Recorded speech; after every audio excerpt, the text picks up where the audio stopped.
The title of today's Devar Torah for Parshas Bishalach is How do you get Yosef out of Egypt? How do you get Yosef out of Egypt? Okay, now the reason for this Devar Torah is because at the very beginning of Parshas Bishalach, Shabbos Shira, the Torah says, Vayikach Moshe et atzmot Yosef imo.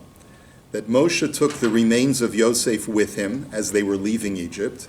Ki hashbeya hishbiya et bnei Yisrael emor, because Yosef, before he died, had placed an oath over the children of Israel, saying, Pakod yivkod Elokim etchem, that there will come a time when God will give you charge, meaning he's going to let you know it's time to leave. And at that time, v'ha'alitem et atzmotai mizeh itechem. And that's when I want you to take my remains with you so that I can receive proper burial in Eretz Yisrael, I can be in the promised land. That's the promise that Moshe was fulfilling, and we know that there are many midrashim which talk about that one of the lessons that we can learn from Moshe is that while the rest of the Jewish people were engaged in despoiling Egypt of all of the physical wealth of Egypt, Moshe was engaged in something even more valuable than that, which was taking the most valuable commodity that existed in Egypt, which was Yosef himself, Yosef HaTzadik. Okay? But what I want to focus on today is a machloket in the Talmud that also appears in the Midrash. The one side of the debate appears more repletely in the Gemara, and the other side of the debate appears more repletely in the Midrash. So that's why I have both texts here. The Talmud is a section from Tractate Sota, page 13, and it starts with the fifth word on the line on source number 2, Tanu Rabbanan, which is that abbreviation Taf Resh. Tanu Rabbanan. Bo urei kama chavivut mitzvot al Moshe Rabbeinu. Come and see how precious the performance of mitzvot was to Moshe. Shekol Yisrael kulan nitasku bebizah, because while the rest of the Jews were engaged in taking the wealth of Egypt out, v'hu nitasek b'mitzvot. He instead was engaged in a promise, fulfilling a commandment. Shenemar chacham leiv yikach mitzvot, as it says in Scripture that a person of wise heart will always take a mitzvah over anything else. Now, here's the Talmud's question: Uminayin haya yodeya Moshe Rabbeinu heichan Yosef kavur? How did Moshe know where Yosef's burial site was? Where did he know? Was there like a national tomb which was marked Joseph's tomb? How did Moshe know? The Gemara probably is working under the assumption that there probably wasn't a special marked tomb saying Joseph's tomb, because after all, the Jews were slaves now. And Paro did everything he could to eradicate the memory of Yosef, if you remember from the story. So where's Moshe going to find Yosef? So the rabbis tell us that we have a tradition as follows: Serach bat asher nishtayira me'oto hador. That there was only one person that was alive who remembered Yosef's burial. That's a long time ago. How many years have elapsed since Yosef has died? Certainly over 100 years. We know that for sure. Probably much longer than that. So there was only one person who was left alive from that time. I remember when I was a little kid, it was a big thing that I remember seeing on television. A survivor of the Civil War was a guest on TV, right? Only one person was alive from that time. Her name was Serach bat Asher. She was Asher's daughter. She lived an unusually long life, hundreds of years according to tradition. And according to tradition, she actually merited to go into Eretz Yisrael. According to other traditions, she may still be alive today for all we know. I think I saw her in Machane Yehuda the other day. It's another story. Anyway, so Halach Moshe etzla. So Moshe went to visit her to find out if Serach, maybe you know where Yosef is buried. So Omar la klum at yodat hechan Yosef kavor. He said to her, do you know where Yosef is buried? So Omar lo, so she said to him, Aron shel matechet asulo Mitzrayim ukva'uhu binilos hanahar. She said, yes, I know. They made an iron coffin for Joseph, and they dropped it into the Nile. Kedeshi Yitbarchu Meimav. And they did so in order that the water of the Nile should be blessed by this holy man's body. That was the whole reason why they dropped him into the bottom of the Nile River. Halach Moshe ve'amad al svat Nilos. So Moshe went to the banks of the Nile River. Amar lo, Yosef, Yosef, higia ha'et shenishba hakadosh baruch hu shani goel etchem. So he said, Joseph, Joseph, the time has come where God has said that he's going to redeem us. The promise is now being fulfilled. V'higia hashvua shehishbata et Yisrael. And so therefore the time has come for us to fulfill our pledge to you. Im ata mar'er atzmecha mutav, if you show yourself, that's great. Im lav, but if not, harei anu minukim mishvuatecha. We hereby absolve ourselves from the vow, because we can only try our best. So if you help us and you manifest yourself, great, and if not, not. Miyad saf arono shel Yosef. So immediately the casket, or the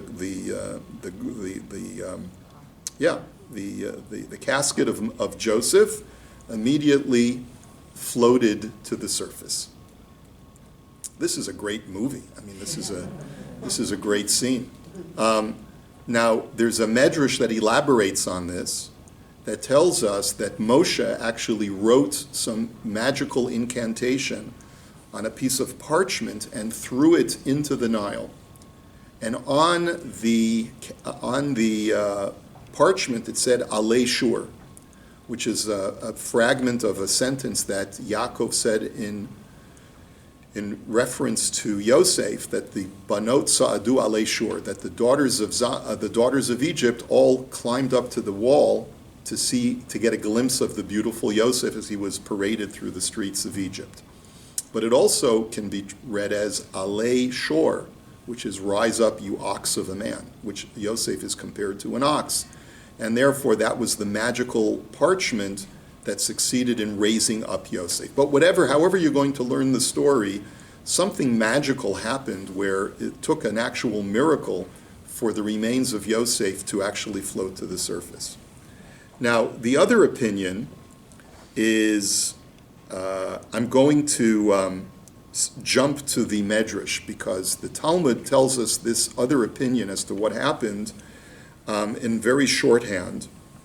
But if you look at the Medrash Rabbah, you'll see, if you look at the second line of source number 3, where it starts with the letters Vav Yud Aleph, that stands for the words V'yesh Omrim. Other opinions say that B'toch HaPaltarin Haya Kavur Kederech Shahamelachim Kivurim, that actually Yosef was buried in a crypt with all of the other pharaohs, with all of the other Egyptian leaders. But no one knew about it. It was not something that was publicized that Joseph was buried there. And not only that, V'asu Mitzrayim Kilavim Shel Zahav Bakeshafim, that what did the Egyptians do to make sure that no one would tamper with Joseph's burial site?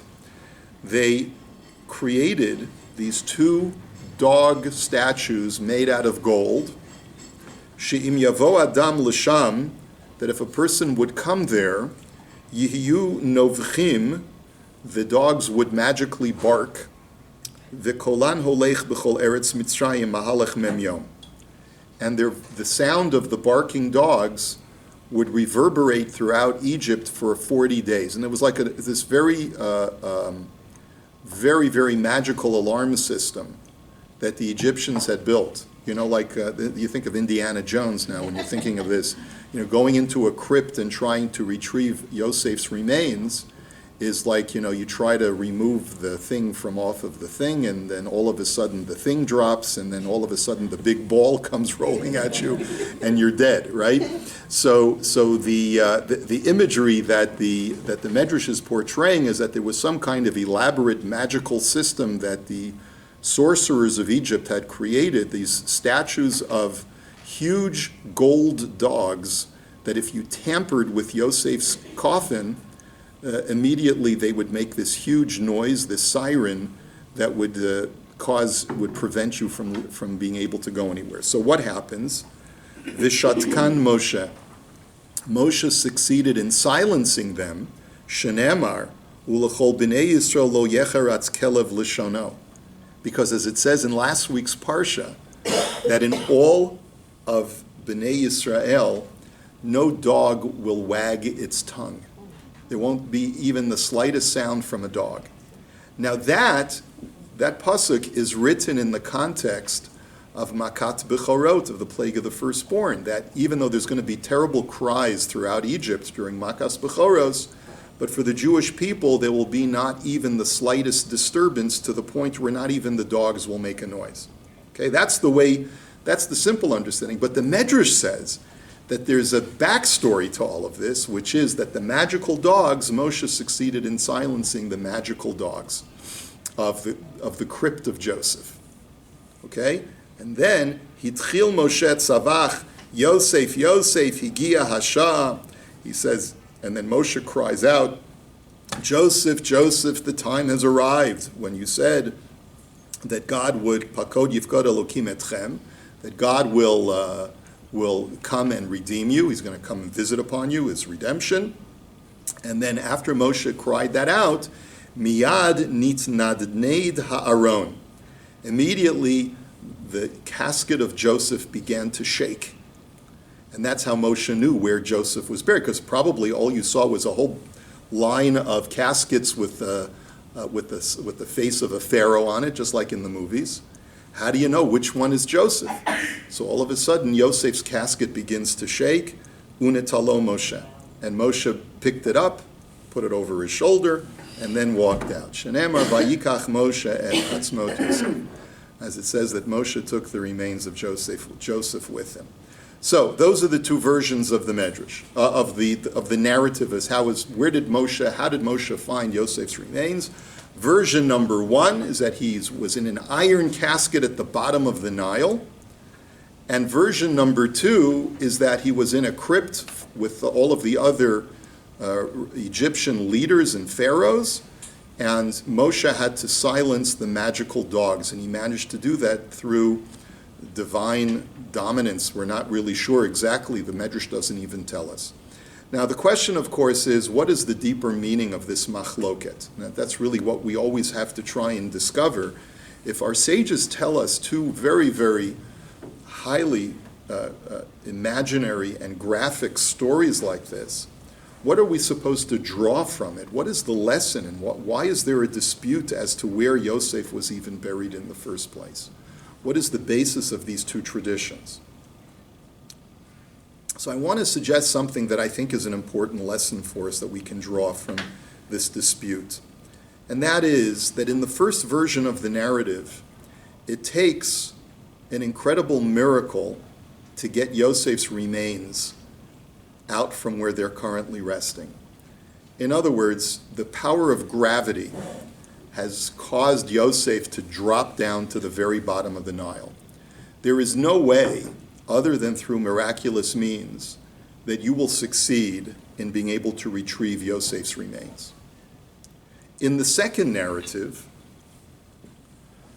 there really is no, Yosef is not as entrenched naturally through gravity in Egypt. It would actually be quite easy through natural means to find his casket and to just schlep it out with you. But it's a miraculous barking dogs that are in your way trying to impede your path. So in the first version, it takes a miracle to get Yosef out because he's dropped to the bottom. And in the second way, there is no miracle necessary to get Yosef out. It's only because of magic, right? Only because of a miracle that the Egyptians have imposed to keep Yosef there that it becomes difficult. Do you understand the difference between the two? Am I communicating the difference? In the first version, right, Yosef has naturally been entrenched and it's impossible to get him out, and it only takes a miracle to get him out.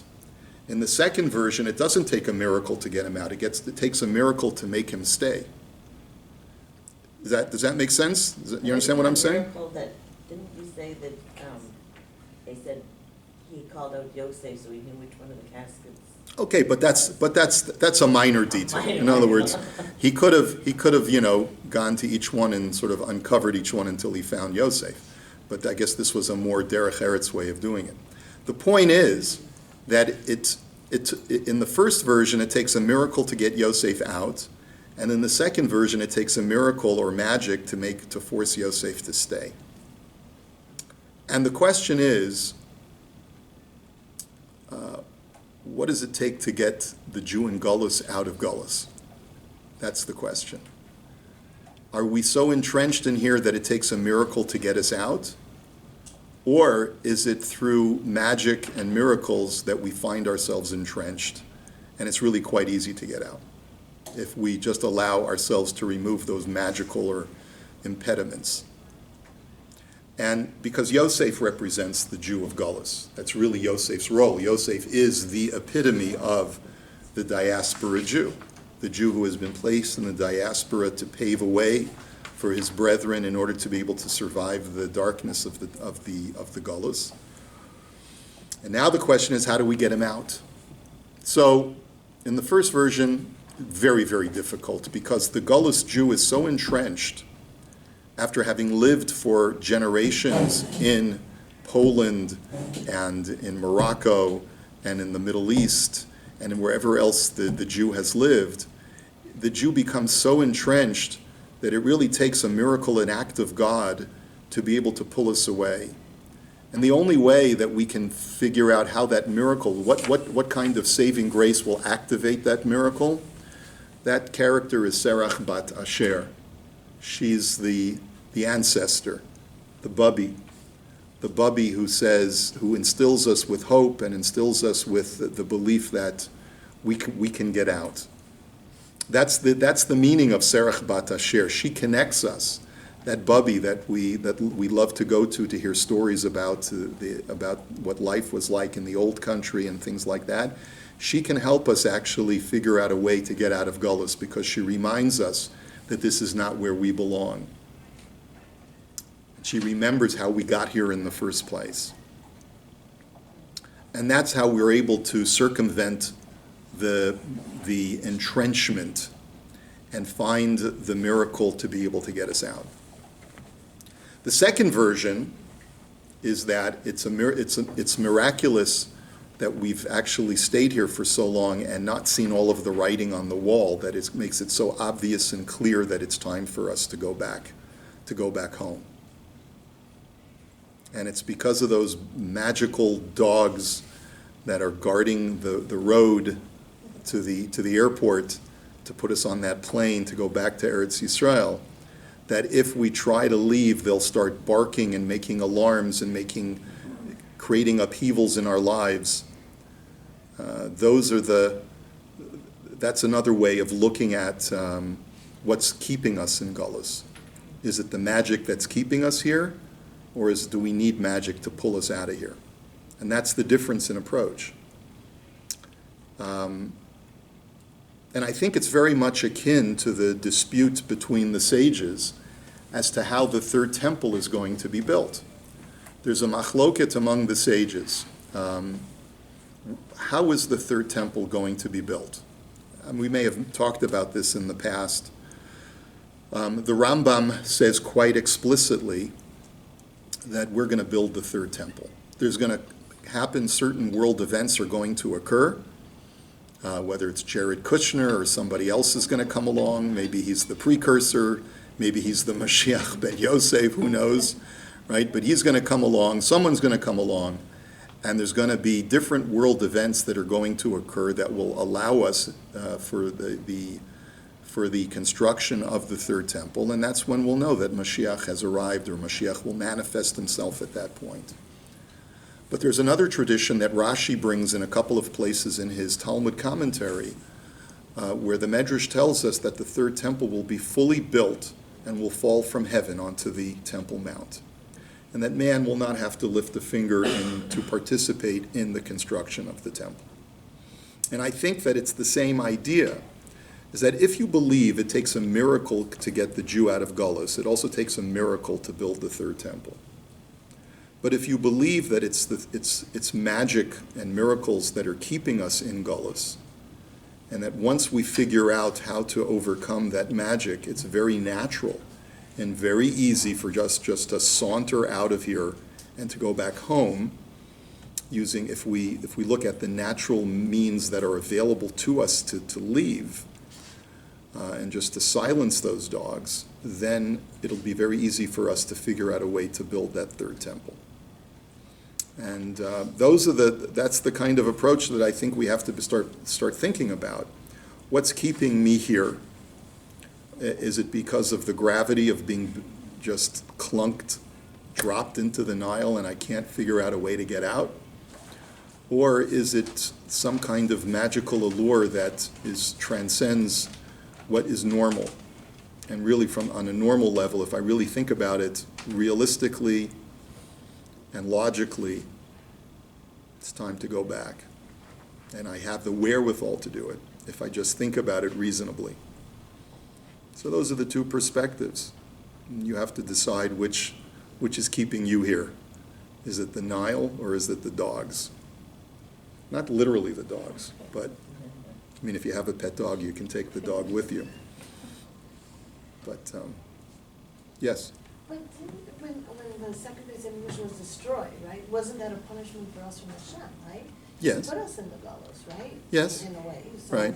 So how come he, the same way he put us, why can't he just wish us right back? Like, why can't he, I mean, Well- he gave us this punishment. We're punished, Well, all the Jews, yeah, you're right, he gave us the punishment, but we actually, according to our tradition, brought the punishment upon ourselves. It wasn't that God just arbitrarily said, I don't like the Jews anymore and I'm going to destroy their temple. It's because we no longer deserved to have a temple. We weren't doing what we were supposed to do, like we learned in the Kuzari earlier, to create that divine connection that the Shekhinah would feel welcome to rest in our midst. And that's why the temple was destroyed. So all we need to do is welcome back the Shekhinah. And the first step in welcoming back the Shekhinah is to come back together as a community in the place where the Shekhinah is supposed to reside. And that's what Jews have started to do. So many Jews have come back to Eretz Yisrael. And God is saying, maybe it's just you and your family that are going to be the extra ingredients that are necessary to tilt the scales. We have to start thinking in that way.